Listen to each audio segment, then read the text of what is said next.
Malaria is one of the oldest and most devastating diseases in human history, affecting millions of people worldwide.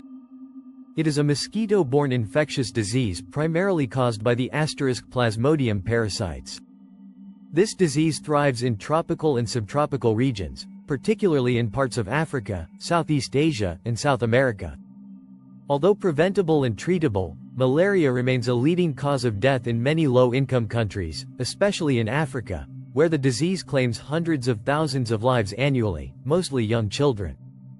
This long-form content will explore malaria's history, its symptoms, transmission, prevention methods, treatment options, the socio-economic impact of the disease, and the ongoing global efforts to eliminate it. Malaria has afflicted humans for thousands of years. Ancient texts from China and Egypt provide some of the earliest references to symptoms resembling malaria.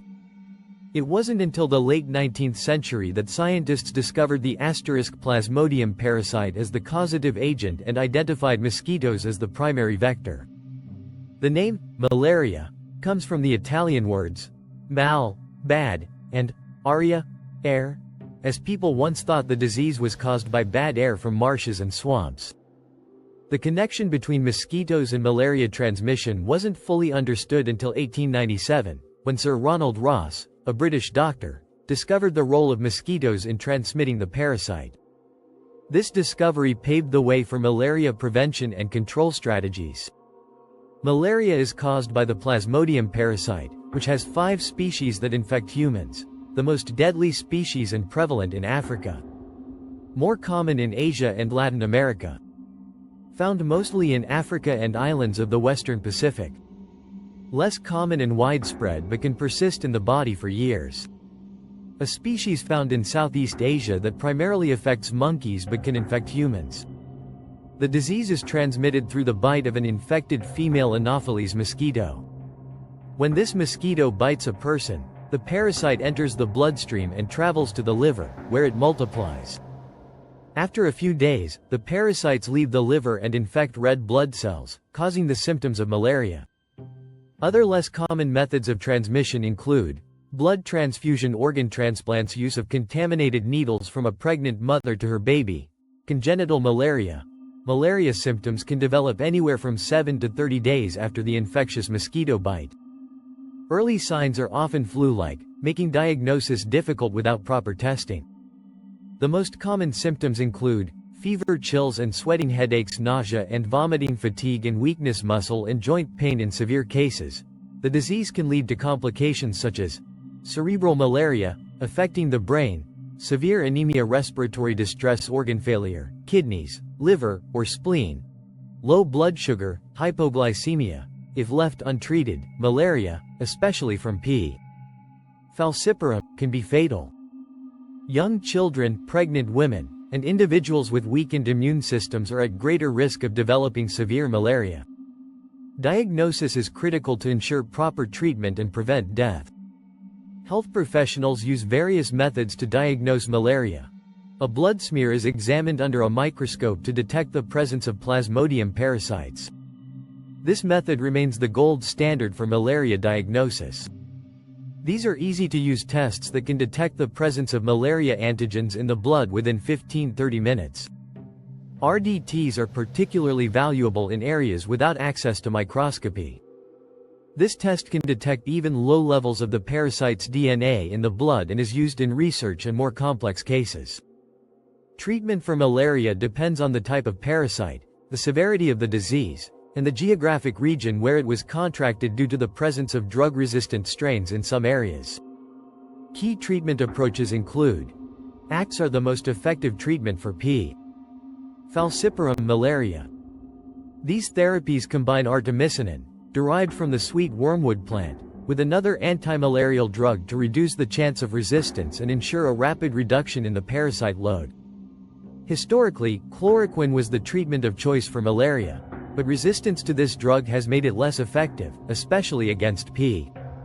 falciparum. Drugs like quinine, mefloquine, and primaquine are used depending on the species of Plasmodium and drug resistance in the region. It's crucial to complete the full course of treatment to ensure all parasites are eliminated and to reduce the risk of drug resistance. Preventing malaria is crucial, especially in endemic regions. Effective prevention strategies include: sleeping under ITNs is one of the most effective ways to prevent malaria.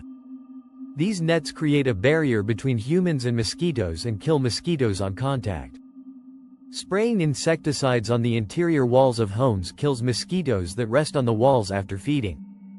IRS is highly effective in reducing mosquito populations in high transmission areas. In areas with a high risk of malaria, travelers, pregnant women, and other vulnerable populations are often prescribed antimalarial drugs to prevent infection. Reducing mosquito breeding sites, such as stagnant water, can significantly decrease the number of mosquitoes in a community. The first malaria vaccine, known as RTS-S or Mosquirix, was approved for use in children in malaria endemic areas in 2021. While not 100% effective, it represents a significant breakthrough in malaria prevention and control. Malaria disproportionately affects low-income communities, where access to healthcare, preventive measures, and education may be limited. The disease contributes to a vicious cycle of poverty, as it reduces productivity, causes school absenteeism, and increases healthcare costs. In areas where malaria is endemic, economic growth can be stunted, creating further challenges for communities trying to escape poverty. In countries like sub-Saharan Africa, where malaria transmission is high, the disease places a massive burden on healthcare systems. Millions of people are treated each year, and malaria accounts for a significant percentage of hospital admissions and healthcare spending. Significant progress has been made in the global fight against malaria. The World Health Organization, WHO, and partners launched the *Rollback Malaria Initiative, which has significantly reduced cases and deaths in several countries through a combination of prevention, diagnosis, and treatment strategies. However, challenges remain, particularly with the rise of drug-resistant malaria strains in Southeast Asia. The global climate crisis may also expand the range of Anopheles mosquitoes, leading to new outbreaks in areas previously free from malaria. The goal of eradicating malaria requires continued investment in research for new drugs, vaccines, and insecticides. The fight against malaria is a global effort, but the solution will also depend on local communities adopting prevention measures and receiving timely treatment. Malaria remains a formidable health challenge despite being preventable and treatable. By increasing awareness of how the disease is transmitted, the symptoms it causes, and the preventive measures available, communities can take steps to protect themselves. Continued global cooperation and investment in innovative solutions, such as vaccines and new treatment options, are essential in the effort to eradicate malaria and ensure a healthier, more prosperous future for affected regions. Malaria is one of the most enduring and deadly diseases, affecting millions of people, particularly in tropical regions. Its deep historical roots show that humanity has been grappling with this illness for millennia, yet it remains a significant public health challenge today. The disease's impact is particularly profound in sub-Saharan Africa, where it disproportionately affects children, pregnant women, and impoverished communities. Despite advances in modern medicine and prevention, the struggle to eliminate malaria continues to demand global attention and effort. At the core of this ongoing battle is the *Plasmodium parasite, transmitted by the *Anopheles mosquito.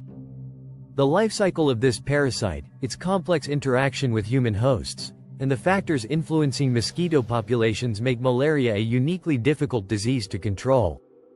Although much has been learned about malaria transmission and treatment over the past century, obstacles such as drug resistance, limited access to health care, and environmental factors like climate change pose serious threats to current efforts. The symptoms of malaria, often mistaken for other common illnesses, underscore the need for timely and accurate diagnosis. Microscopy and rapid diagnostic tests, RDTs, have been game changers in the field, allowing healthcare providers to identify infections quickly and prescribe the correct treatment. However, accessibility remains an issue in many rural and underserved areas where healthcare infrastructure is lacking. Treatment options have evolved considerably, with artemisinin-based combination therapies, ACTs, now recognized as the most effective means to treat Plasmodium falciparum infections. However, the rise of drug-resistant strains in certain regions is an alarming development that requires constant monitoring and research into new medications. Treatment is only one side of the coin. Without comprehensive preventive measures, including the use of insecticide-treated bed nets, ITNs, indoor residual spraying, IRS, and environmental management, malaria will continue to claim lives. Vaccination is another area of significant progress. The introduction of the RTS malaria vaccine offers hope for millions of children living in endemic regions, marking a historic milestone in the fight against the disease. While the vaccine alone is not enough to eliminate malaria, it is an essential component in reducing infection rates and deaths, especially among vulnerable populations. The socio-economic impact of malaria cannot be overstated. The disease is not only a health issue but also a driver of poverty, trapping communities in a cycle of illness and economic hardship. The disease drains resources, reduces productivity, and affects education as children miss school due to illness. Malaria also overburdens healthcare systems, diverting resources from other critical areas of public health.